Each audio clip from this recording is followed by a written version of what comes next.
area and the same gym scene which produced Simpiwi Vetyeka. Know if it's going to be a jab or if it's going to be a hook. And it's keeping difficulty that could come from an accidental headbutt. Different cultures around the world. No. And the South, Time he gets here, he's definitely the best of the best that they had to offer. not always good at And he's not making it easy for Donaire right here. Punching power, counter-punching, hard left hooks, as we've seen from him. Donaire's moving up. You can see Vetyeka sees he can punch. And Donaire's not sleeping on Vetyeka's power either. And Donaire goes to a knee. Fourth round, it's a no decision, so it's the fourth round, and the bell has to ring to end the Posited Vetyeka on the canvas, and why it was not ruled a knockdown. I believe that was a Didn't hurt Donaire's eye, and somehow Donaire was allowed a break in the action. Blood beginning to flow from the cut above the left eye. You've already heard a cut.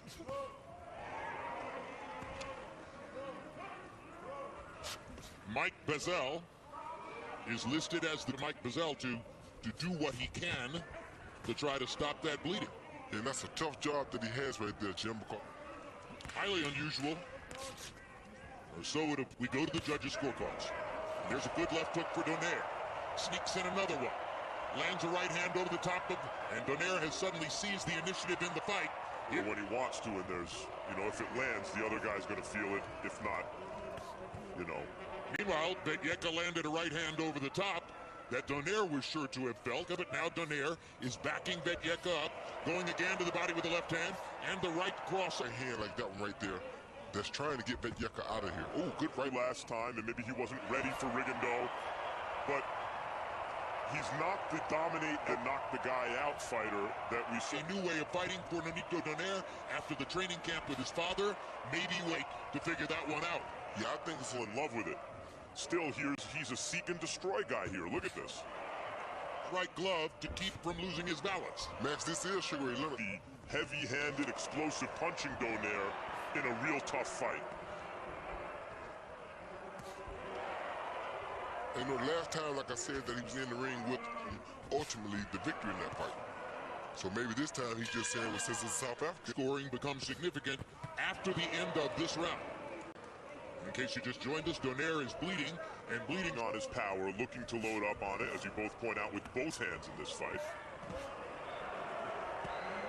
And Vetyeka is getting a chance to counter against him and landing solid stuff. And down goes Vetyeka on a Donaire left hook. The money punch comes through. Donaire here is a bigger, stronger, I think physically slower fighter. It turns out to be the most action-packed portions of their careers. And this is action-packed right now. That was a good left uppercut. 3 rounds seemed relatively close, give and take. But now, Donaire has set himself up for a 2-point round in the full. Pabon has taken Donaire to the corner in the middle of the round. But he almost had the second knockdown of the round. Donaire blinking and Vetyeka pursuing. Vetyeka lands a... I certainly dislike even rounds. The judges have to score the fifth round 10-10, but there's no question in my mind. By way of unanimous technical decision. And now the new WBA undisputed featherweight champion of the world, the Filipino Flash, No